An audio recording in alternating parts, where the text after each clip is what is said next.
My mother-in-law threw out my grandmother's quilt, folded it into a trash bag, set it by the curb, and told me to my face that it was bringing down the aesthetic.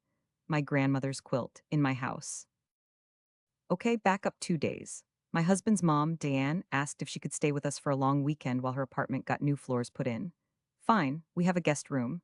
I work from home, so I figured I'd just stay in my office, let her settle in, be a decent daughter-in-law. My husband was traveling for work Thursday and Friday, so it was just me and Diane. I left her a key, gave her the Wi-Fi password, told her to help herself to anything in the kitchen. Standard hospitality stuff. I went to my office around 9 in the morning and didn't come out until almost 2. That's when I walked into my living room and stopped dead. The throw pillows were different. The wall art, a print I bought in college and have loved for 10 years, was gone. There was a candle arrangement on my coffee table that I had never seen before in my life. And the couch. My grandmother's quilt, which has lived on the back of that couch since we moved in, was not there. I found Diane in the kitchen, very calmly making herself a cup of tea. I asked, politely, I promise, what happened to the living room. She turned around and smiled like she'd just done me the biggest favor of my life. She said, I freshened it up a little, you'll thank me, trust me. I told her I didn't ask her to do that, and I asked where my grandmother's quilt was. She waved her hand like it was nothing and said, oh, that old thing was so dated. I put it out with the donations. I felt the floor tilt a little. I said very slowly that the quilt was not hers to donate, it was a family heirloom and I needed it back right now. She set her mug down and said, honey, it was falling apart at the edges. You didn't even use it properly, it was just draped over the couch. That's how quilts work. That's literally what you do with a quilt. I told her I was going to check the curb and I needed to know if she put it in the donation box or in the trash. She shrugged, actually shrugged, and said, I think the bin, but honestly it was time. I ran outside in my socks. The trash bag was still there. The quilt was inside, balled up next to some wrapping paper. I brought it in, held it, and honestly just stood in the hallway for a second trying to decide what version of myself was going to walk back into that kitchen. I went back in and told her clearly she was not to touch anything else in this house. Not a pillow, not a frame, nothing. She looked at me like I was being hysterical and said, I was only trying to help. You really need to learn to accept kindness.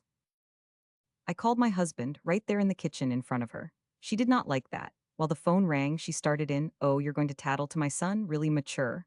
My husband picked up and I told him exactly what happened, step by step, calm as I could manage. And to his credit, he was horrified.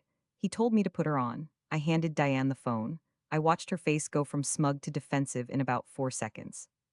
She started talking over him. She's overreacting. It was a ratty old blanket. I was doing her a favor. And then she pulled the phone from her ear, looked at me and said, you have turned my son against me. I hope you're proud of yourself.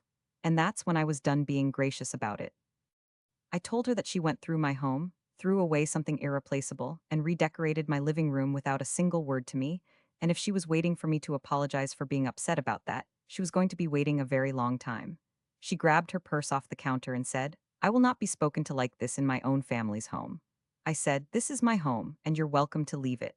She stared at me. I didn't blink. She called her daughter, my sister-in-law, Maya, to come get her. Maya showed up about 40 minutes later. I let them both in. Diane started her version of events before Maya was even fully through the door. Maya listened. And then she looked at the living room, looked at the quilt in my arms, looked at her mom, and said out loud, Mom, you threw away her grandmother's quilt? Diane started with the, it was old defense again, and Maya just cut her off. Said, you don't get to decide what other people's heirlooms are worth. Diane's mouth opened and closed. Nothing came out. Maya turned to me, said she was sorry, helped her mom carry her bag to the car. Diane left without another word to me. My husband was back by Saturday night. He put the quilt back on the couch himself, exactly where it had always been, and we didn't talk about his mother for the rest of the weekend. The wall print is still not back up. I know where it is. I haven't decided if I'm going to hang it again yet, or if I'm going to wait until Diane asks about it and then say, oh, that old thing, it was time. And yeah, maybe that's petty. Maybe I should just let it go. Honestly though, was I too harsh? Comment below.